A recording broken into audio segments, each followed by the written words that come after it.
All right. So next up, we would like to introduce our keynote speaker for the evening. I've already kind of mentioned him. Can we all please give a round of applause for President Griggs right now? Good evening, everyone. How are you doing? You know, it's really an honor to be here on the campus of Morehouse College with so many great undergrads. I see you guys smiling faces, and I can only think back to 20 some odd years ago, sitting in the same place, but not at the same time. And so I'm truly honored to be here with you guys, and just to bring some remarks. Just a few moments ago, as you know, there is a national board meeting that's happening in New York City right now. And an edict has come down from the NAACP, and typically in these times, these historic times, the NAACP is the foremost authority on all things protest. And so an edict has come down from the board of directors that we must stand in the way. We must get into some necessary trouble. And so they have created a new, I would call it a green book, but it's actually a black book, of all of the corporations that have stood by DEI.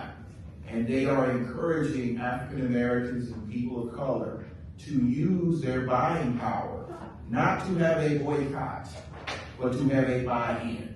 And so they have put on their website a list of companies that have stood by their diversity, equity, and inclusion policies and are strongly urging all of us to participate over the next year to year and a half in an action that will stress the 1.7 trillion buying power of black people in this country. Why am I bringing that to your attention?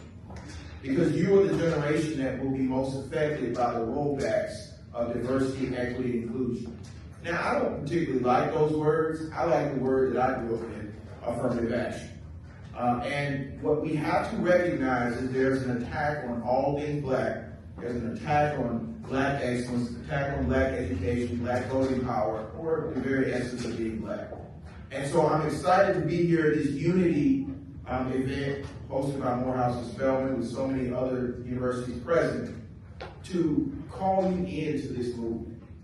I've appreciated the enthusiasm of the young generation, but we have to recognize that the future is right now.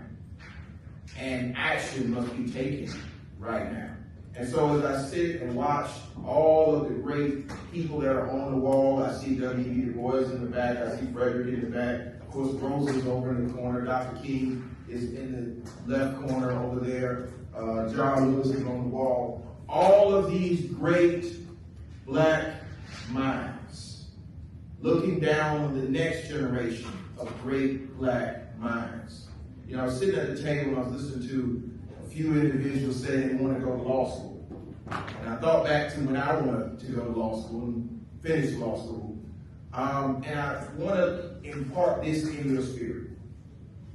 No matter what you do with this privilege of your higher learning, it is your absolute duty to pour back your talents back into your community. Because your community is thriving, but they're also oppressed. And they're looking for leaders. And let's be clear, the leaders are not going to come from the sky. They're going to come from the individuals that are in this room. And so as we see this new horizon of social justice and civil rights, we see the rise of hate. We see the oppression that's happening to the black bodies and women's bodies and pretty much everybody's body that's not a white male. We have to make sure that we are ready. And so I want to see more of these coming together moments of all of the schools in Georgia. Because you are the next generation. You are the minds that will change the course of American history, of Georgia history. You know, I made a pledge when I became 13th president of the Georgia State Conference that I would come to every single university, every single college in Georgia to make sure I poured into the next generation. But I also am appreciative of what you have poured back into me. You know, sometimes when I'm down at the Gold Dome, I'm in the courthouse, or doing things at the Georgia State Counsel's office, I get a little disheartened. Because it's bad out here right now. It's real bad. But then when I hear and I see the energy that comes from you, it gives me a renewed spirit. Because I know this. I know that this great association is 116 years old. But it's not 116 years old because we are the Association of Octogenarians. It's 116 years old because generations of young people have stood up, have accepted the mantle, have said courage will not skip this generation. And so what I'm asking for you to do is to be that next generation. Say courage will not skip this generation. Because I'm going to be clear with you. There is a battle for the soul of this nation. And that battle will be won by the people in this room.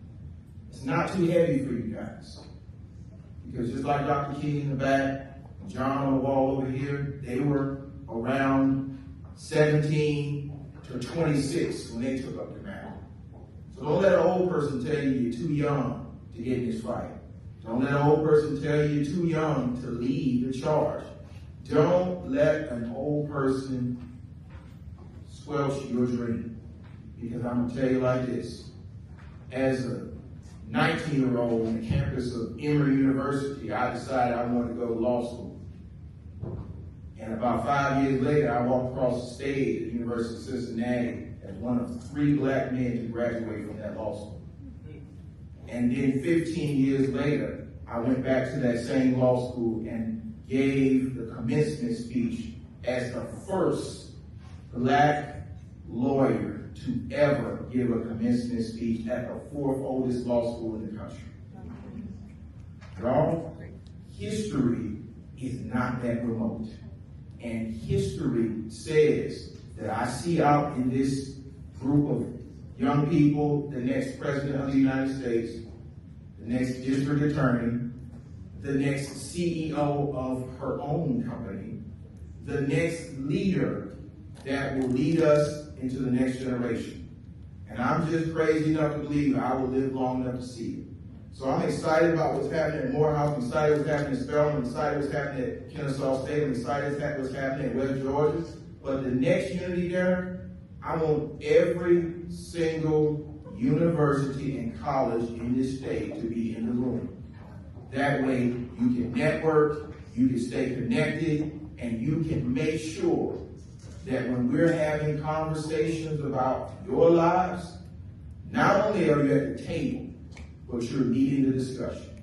I appreciate y'all. I look forward to continuing to work with you. I'm Attorney Gerald Briggs, 13th President of the Georgia State Conference, but I'm also your brother, your friend, and the one that's going to follow your lead. So I appreciate you guys. Thank you.